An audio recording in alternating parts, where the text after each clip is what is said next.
Magandang araw sa lahat at welcome sa isa na namang video patungkol sa Filipino. At ang ngayon ang ating topic ay patungkol sa Filipino sa larangan ng Humanidades, Agham Panlipunan at iba pang kaugnay na larangan.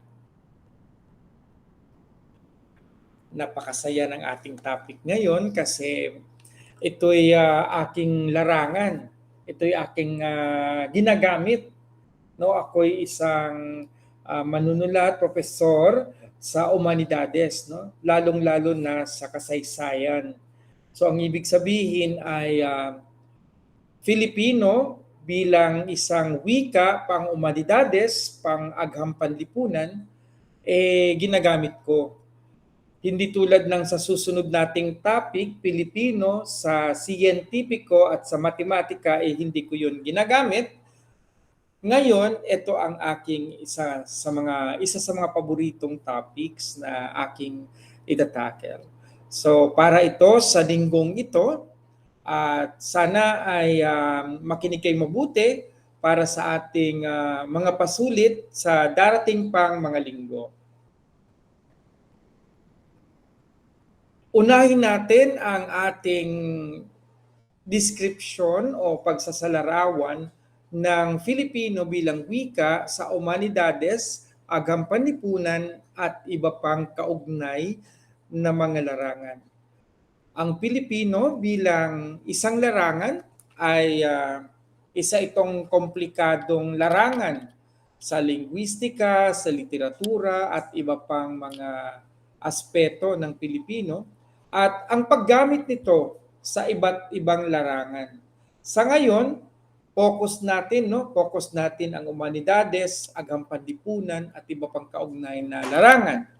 Pero sa pag-aaral na ito, focus nito ang pasaklaw na pagtatalakay na naaabot sa posible ng direksyon o pagpapalawak o expansion ng pambihira o unique na diskurso sa Pilipino bilang larangan sa Filipino at sa iba't ibang larangan. Focus natin dalawang bagay, direksyon, paano ba ginagamit ang Filipino sa Humanidades, sa Agham Panlipunan at sa iba pang kaugnay na larangan. Pagpapalawak, syempre kailangan buhay ang wika natin, lumalawak siya, no? At paano natin 'to lalawak, ipapalawak para matugunan ang mga panibago, makabagong mga pangangailangan ng mga larangang ito, Humanidades, Agham Panlipunan at iba pang kaugnay na larangan na lumalaki din, tumutubo din siya, lumalaki din. Kaya kailangan natin ng mga bagong salita rin, manghihiram tayo o kaya'y gagawa, lilikha ng mga bagong salita para matugunan ang mga pangangailangan o bagong mga pangangailangan ng mga larangang ito. Halimbawa, kung may bagong salita o kagamitan na kailangan mabigyan ng pangalan, tapos wala pang Filipino na salita dito, pwede tayong lumikha ng bago, idagdag natin sa ating bokabularyo, o pwede tayong manghiram sa wikang regional at wikang banyaga o foreign language. No? At mamaya alamin natin yung mga panuntunan o mga rules sa paghiram ng salitang banyaga. Focus nito ang pagbasa ng piling tekstong Pilipino sa Humanidades, sa Agham Panlipunan at sa iba pang kaugnay na larangan. Bilang lunsaran ng paglinang ng kasanayan, sa kasanayan ng mga estudyante, ng mga mag-aaral sa pagsulat ng pananaliksik sa Filipino sa iba't ibang larangan. Ang lahat ng mga estudyante, kahit ang mga non-HOSOCOM na mga kurso, hindi yung pang-Humanidades, ay kailangang masanay na makipagdiskurso sa Filipino sa Humanidades, Agham Panlipunan at iba pang kaugnay na larangan, alinsunod na rin sa layunin ng kompleto at holistikong general education o pangkalahatang edukasyon. Hindi porket accountancy ka o kaya'y physics o kaya'y iba pa yung major mo, hindi porket ganon, hindi ka na matatas sa paggamit ng Filipino bilang isang wika. No?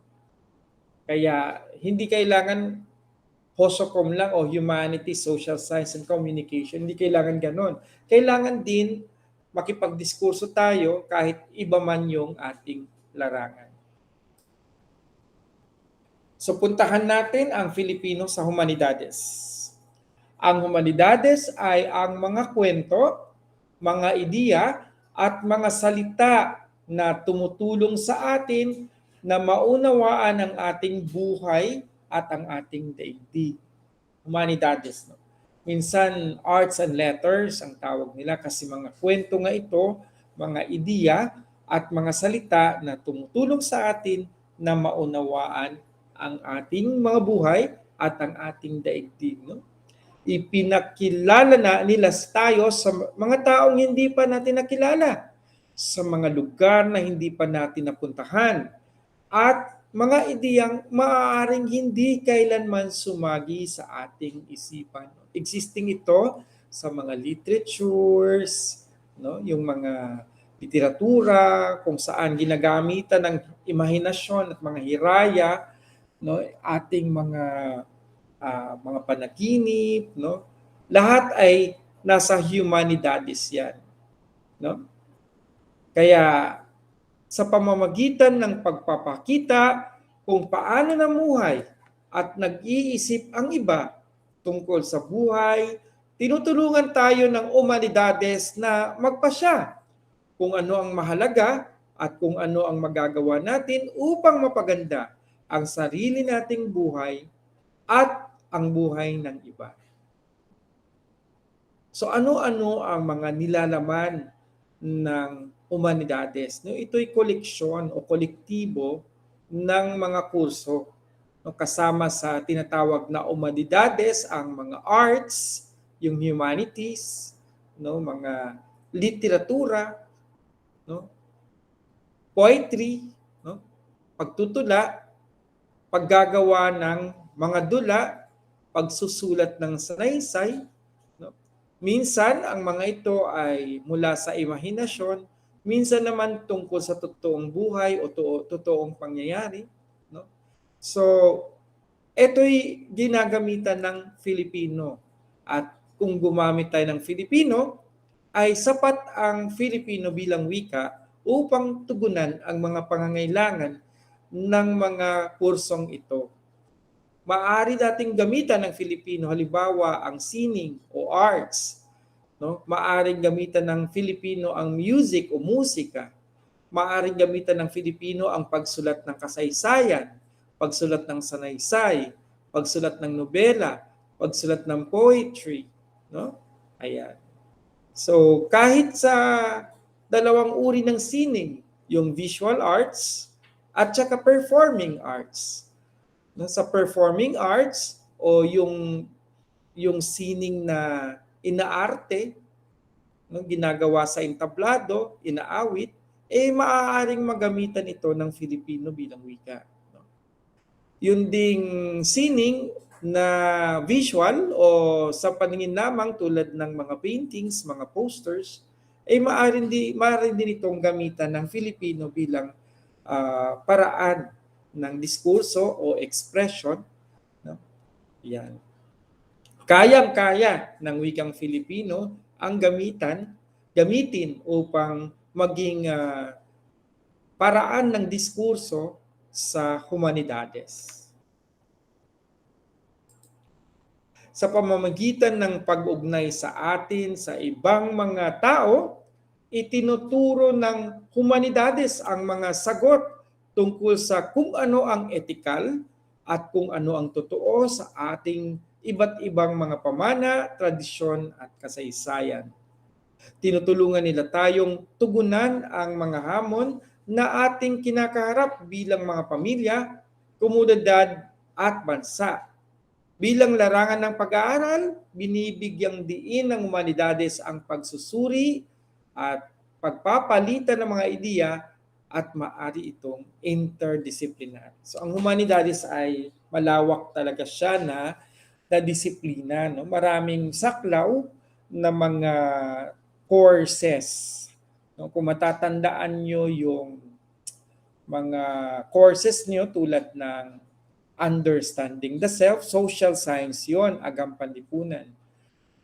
Yun namang arts, no? At saka yung humanities, yun yung humanidades. Mga painting, entertainment, yan, humanidades. Even yung culinary arts o pagluluto, eh, kasama yan sa performing arts. No? At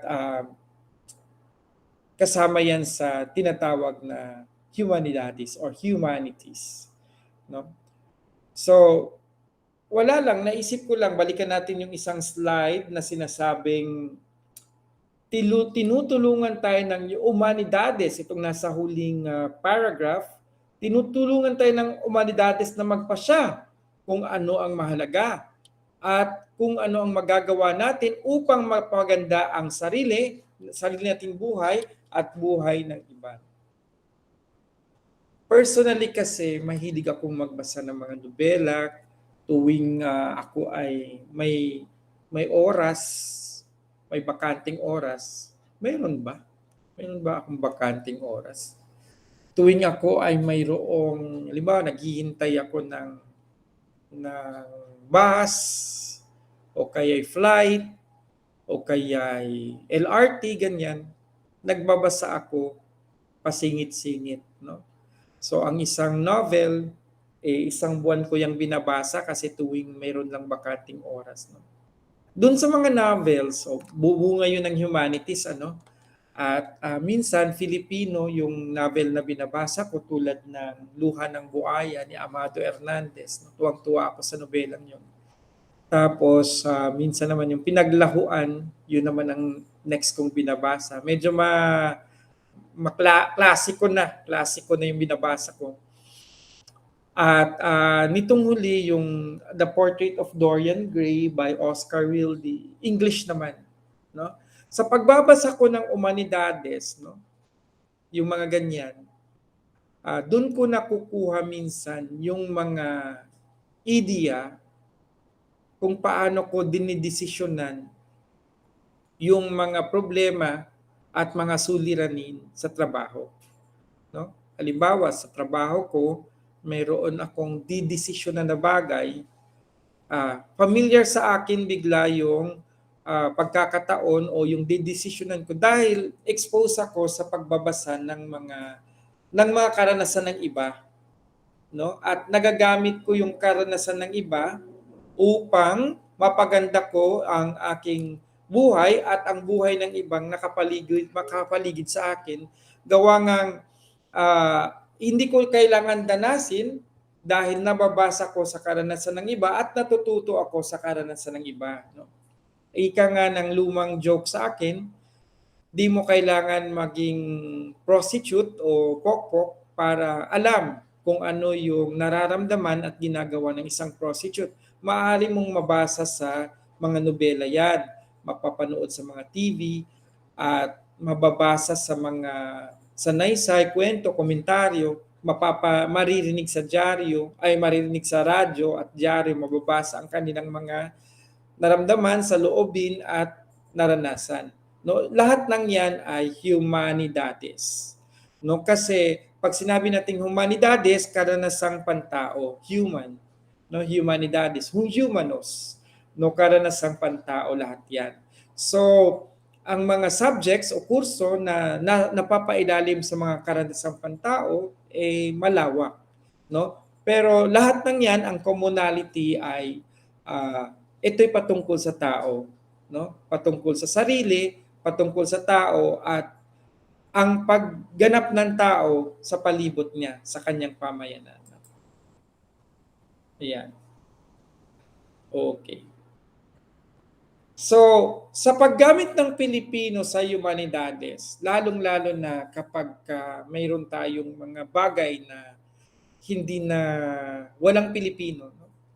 Halimbawa, walang snow sa Philippines, ang ibig sabihin yan, walang salitang snow sa Tagalog o sa Pilipino. Paano naman wala sa atin? No? Ah, dahil dyan, kailangan nating humiram ng mga salitang banyaga. No? At sa paghiram ng mga salitang banyaga, meron tayong panuntunan. Ang panuntunan natin ay kung ano ang bigkas ay siyang sulat. Kung ano ang sulat ay siyang basa. No? Halimbawa, wala tayong salitang mall. No, wala tayong salitang mall sa Pilipinas. Kasi nga ang mall ay hindi naman existing sa Pilipinas noon at hindi rin naman siya Pilipinong konsepto yung mall, no? Ito'y konseptong hiram o ideyang hiram, no? Ang meron sa Philippines ay sari-sari store, no? At saka tindahan ang tawag natin, no? Tindahan, no? O pamilihan, market, no? Pero sa Philippines wala tayong mall, no? Kaya kailangan nating humiram ng salitang mall. Kung gamitin natin ang Filipino bilang wika sa humanidades, kailangan nating humiram ng salitang banyaga tulad ng salitang mall. No? So sa paghiram, kung ano ang bigkas ay siyang sulat at kung ano ang sulat ay siyang basa. So ang mall ay hindi natin pwedeng M-A-L-L ang spelling ng mall. M-O-L, mall. Punta tayo sa mall. M-O-L. Kung ano ang bigkas ay siyang sulat at kung ano ang sulat ay siyang basa. No? At kung ano ang basa ay siyang baybay. No? So sa paghiram, lalo na ng English, may mga salita, may mga letters sa English na silent kung tawagin, mga walang tunog.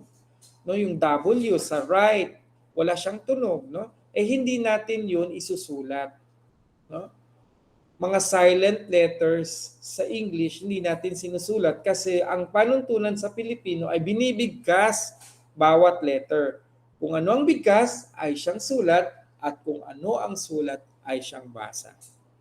Ngayon, meron tayong mall na salita sa Espanyol, yung almacen. No, pero hindi siya pamilyar sa pandinig ng mga Pilipino. In as much as priority natin ang paghiram sa Espanyol kasi mas malapit sa ating kultura ang Espanyol, hindi natin to hinihiram yung salitang almacen sa mall kasi hindi naman familiar sa atin. Mas familiar ang Pilipino sa salitang mall.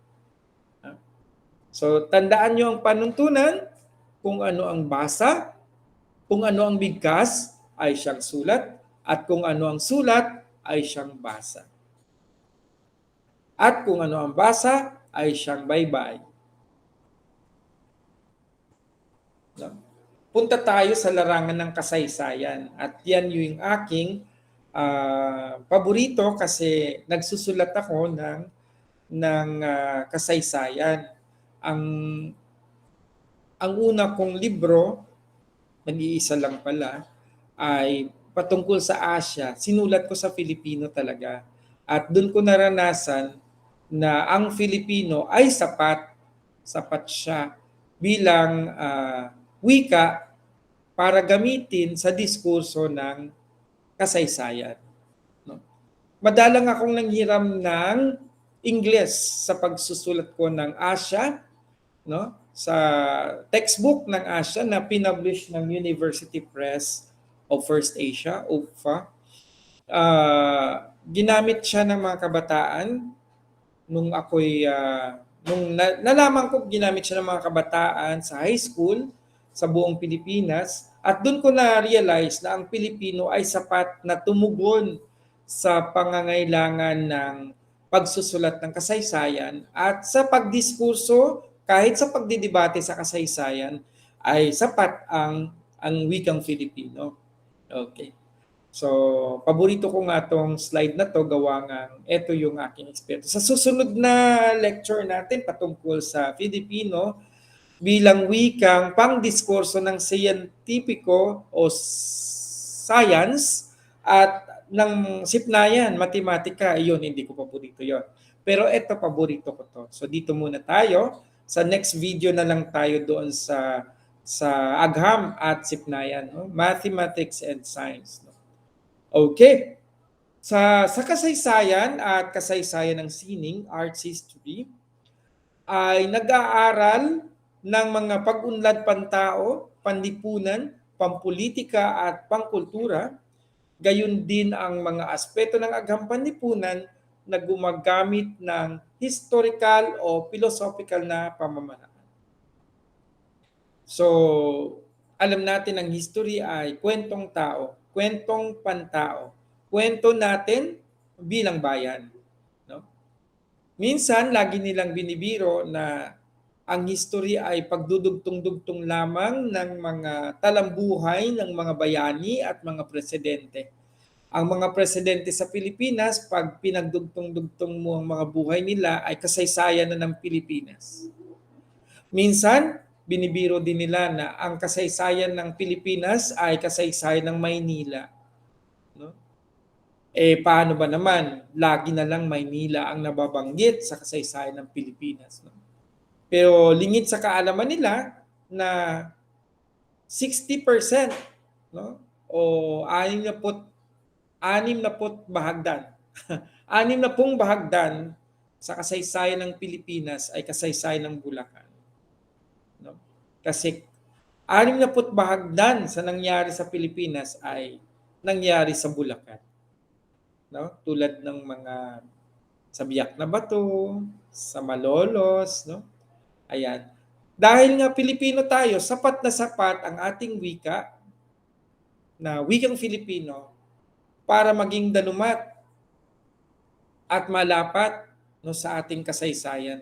At lahat ng pangangailangang pangkasaysayan, no, upang ito'y masulat at upang ito'y madiskusyonan ay talaga namang swak ang Filipino bilang wika. No? Ayan. Maraming nagko-question dyan, lalong-lalo na ang wikang Cebuano. No? Kasi mas marami daw nagsasalita ng Cebuano sa Pilipinas kaysa sa wikang Filipino.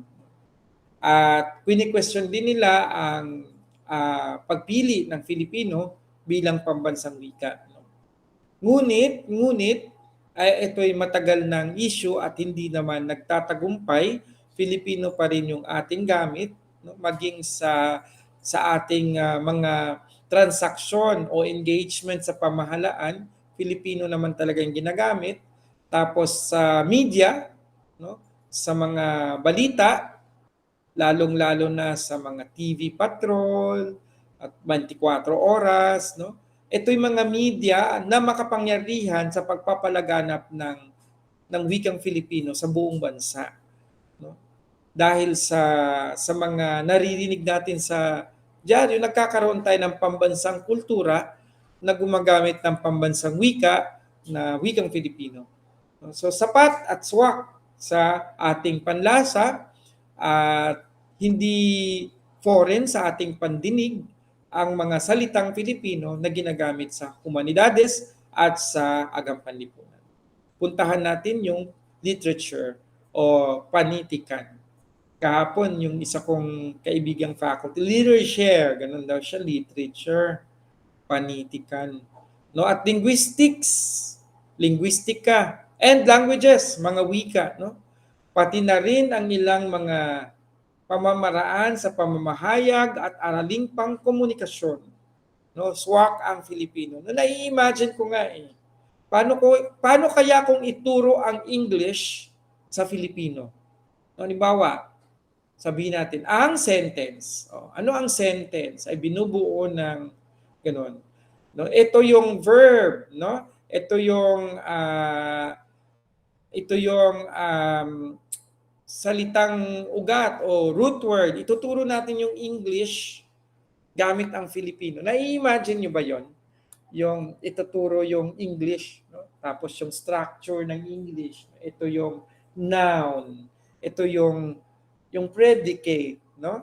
Ito yung subject, ito yung predicate, no? Ituturo siya, no? Ituturo ang wika, languages, gamit ang ating sariling wika, no?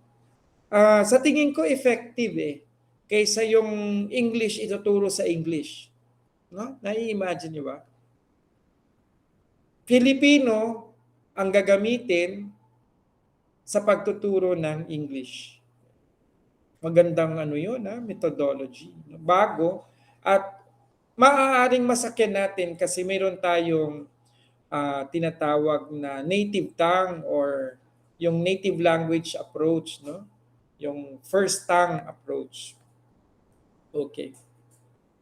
So, pang-komunikasyon, araling communication studies, no, maaring magagamit ang Filipino sa communication studies. Panitikan, maaring magagamit ang Filipino sa literature, no, lalong-lalo na sa uh, Philippine literature in Tagalog, no? Kasi pag sinabi mong Philippine literature, madami yan eh. Philippine literature in English, literaturang Pilipino sa Ingles, Philippine literature in Spanish, no, panitikan o literaturang Pilipino sa Espanyol, Philippine literature in regional languages, no, panitikang Pilipino sa Cebuano, sa Maranao, sa Ilocano, sa Ilonggo, sa Bicol. So malalawak na mga panitikan 'yan.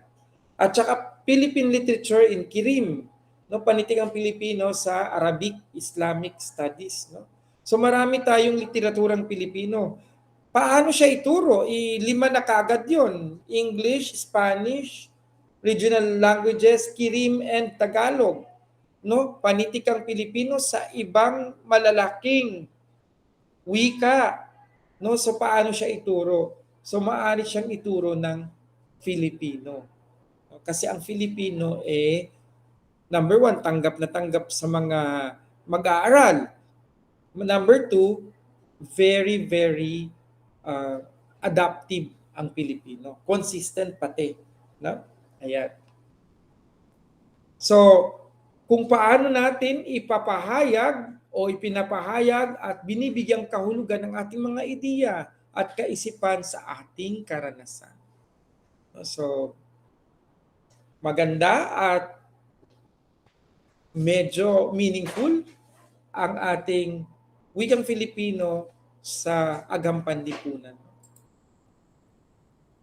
Sa panghihiram ng mga bagong salita, unahin ang mga salitang matatagpuan sa mga lokal na dialekto sa Pilipinas, bago ang Espanyol, at huli ang Ingles at iba pang wika. So, kung meron tayong hihiraming salita dahil wala ito sa atin, no?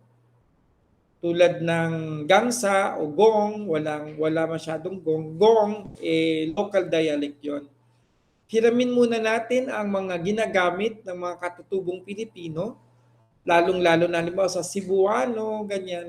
Kung meron sila sa salitang yan na hinihiram natin, unahin muna, o salitang Bicolano, unahin muna, bago salitang English o salitang Espanyol, no?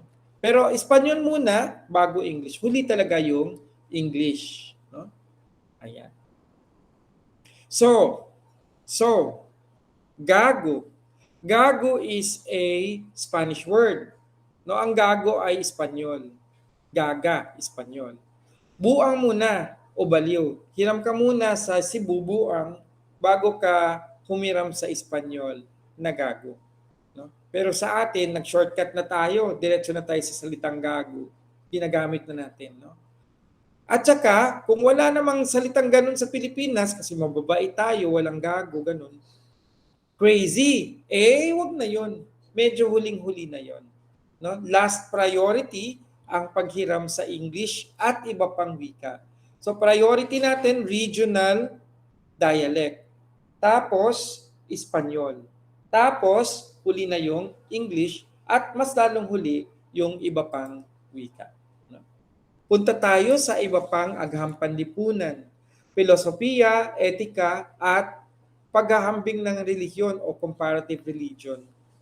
Isinasaalang-alang ang mga ideya tungkol sa kahulugan ng buhay at ang mga dahilan ng ating mga iniisip at kilos. So medyo pang ano ito, pang cerebral o pang isipan, panghiraya itong filosofiya, etika at paghahambing ng relihiyon. No? Yung sa batas naman ay bahagi din ng agham panlipunan at humanidades, jurisprudensya na sumusuri sa mga halaga at prinsipyo na nagbibigay alam sa ating mga batas. Maaaring gamitan ng Filipino yan. Ang problema lang sa amin sa korte, yung stenographic machine, yung ginagamit ng mga stenographer para i-record yung mga proceedings sa korte ay English, no? Kaya nagkakaroon ng translator sa court, no? Kasi walang Tagalog na or Filipino na stenographic machine. Yun ang problema, nire-record talaga natin yung proceedings ng court, no? Kaya minsan sa court talaga natatawa ako, no? Natatawa ako sa isa sa mga hearings namin, halimbawa, sasabihin ng abogado, no? Saan ka nung Enero 16 ng hating gabi? No? Tapos biglang sasabihin din ng translator, where are you in January 16 at 12 midnight? No, ganoon. Tapos sabi nung nasa sakdal, ay pumunta ako sa aking kumpare, bibili ako ng pabo, no? As I went to my compadre to buy turkey, ganon. So kasi yung stenographic machine, yung nagre-record ng court proceedings ay English lang. Kaya dapat may translator na English, no? So panahon na siguro na gumawa tayo ng stenographic machine na Filipino at magbuo ng mga pamantayan, panuntunan upang masulat ang jurisprudensya sa Filipino, no?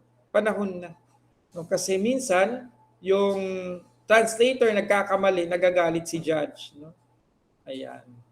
Nagagalit yung judge, sinisigawan niya yung translator for wrong translation, no? Kasi ang Tagalog talaga ay meron siyang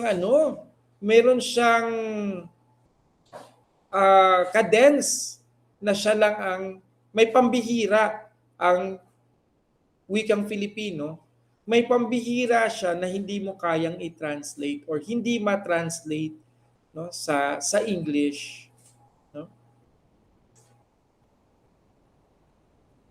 Para may paliwanag ko sa inyo yung sinasabi kong pambihira o likas na pambihira ng Filipino, kung nagjo-joke ka sa Tagalog, no? Maraming tumatawa. Nagjo-joke ka sa Filipino, nung translate mo sa English, nawala yung fun, nawala yung funny part, nawala yung joke, no? Hindi na siya nakakatawa nung translate siya sa English.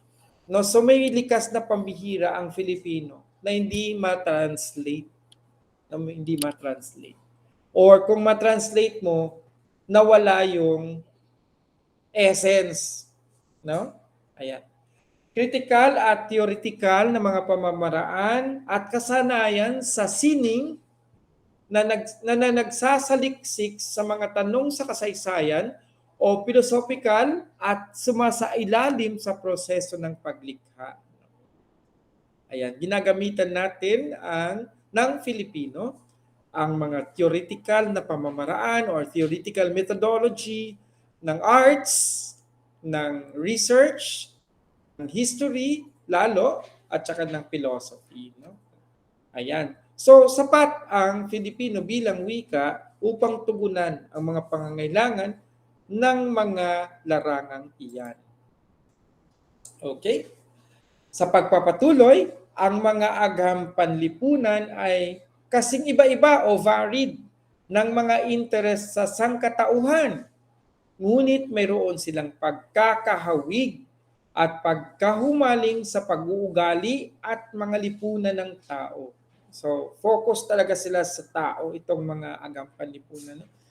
Like sosyolohiya, filosofiya, antropolohiya, no? Yan ang mga agham panlipunan. Magkaiba-iba man ang kanilang interest, tulad ng halimbawa relihiyon ang kanilang interest o kultura ang kanilang interest, magkaiba-iba man, focus sila dun sa ugaling tao o ugali ng tao sa lipunan at ugali ng mga lipunan ng tao na itala sa kasaysayan simula noong una na binubuo ng mga tao ang kanilang mga lipunan gamit ang napakaraming sistema. Politika man ito, relihiyon, ekonomiya at panlipunan. Ang mga sistemang iyon at ang ating pag-unawa sa pag-uugali ng tao ay nagbabago habang natututo tayo mula sa nakaraan at pinag-aaralan natin ang kasaysay, ang kasalukuyan. Lahat ng yan ay kayang lapatan ng wikang Filipino o kayang tugunan ng wikang Filipino upang maipaliwanag, maipamahagi, maishishare, ito'y ating mapayaman, Pilipino ang gamitin nating wika. Kayang-kaya yan. Ang sociology ay maaari ding gamitan ng Filipino. In fact, sa UP, yung mga thesis nila ay maaaring isulat sa Filipino. Ikaw ang mamimili, no? Filipino o Ingles. No? At kausapin ko na din yung ating mga deans dito sa BTech na maaring isulat ang mga thesis natin sa Filipino. No, liban na lang kung highly technical tulad ng sa IT, no? Pero kung business plan lang naman 'yan o feasibility study lang naman 'yan, ay maaari natin siyang isulat talaga sa Filipino kasi lagi nga nating sinasabi, kumpleto at kayang tugunan ng wikang Filipino ang mga areas na mga lugar na ito, mga discipline na ito, no? Okay. Sinisiyasat, for example, ng mga sosyologo ang istruktura ng mga grupo, organisasyon at mga lipunan. Kung magtitesis ka ng ganyan, struktura, grupo, organisasyon, mga pag-uugali ng lipunan, no, ay kayang-kayang tugunan yan ng Pilipino bilang wika. At kung paano nakikipag-ugnayan ng mga tao sa loob ng kontekstong ito. Dahil ang lahat ng pag-uugali ng tao ay panlipunan at ang lawak ng mga paksa ng sosyolohiya ay mula sa pagiging malapit o matalik tulad ng ugnayang pampamilya hanggang sa malalayong loob tulad ng nagkakagulong mga samahan. Mula sa organisadong krimen hanggang sa relihiyosong kulto, mula sa hatian ng lahi, kasarian at panlipunang uri hanggang sa kolektibong paniniwala ng isang kultura.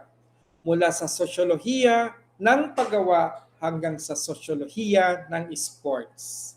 So nakita niyo yung ganda ng Pilipinong wika. No? Kayang-kaya niyang tugunan ang bawat salita. At kung mawalan man siya tulad ng salitang sports, pampalakasan, no, kaya niyang manghiram ng banyagang salitang sports. Pero actually, may pampalakasan bilang sports. Sa pagtatapos, lagi nating tandaan na sapat ang Filipino bilang wika.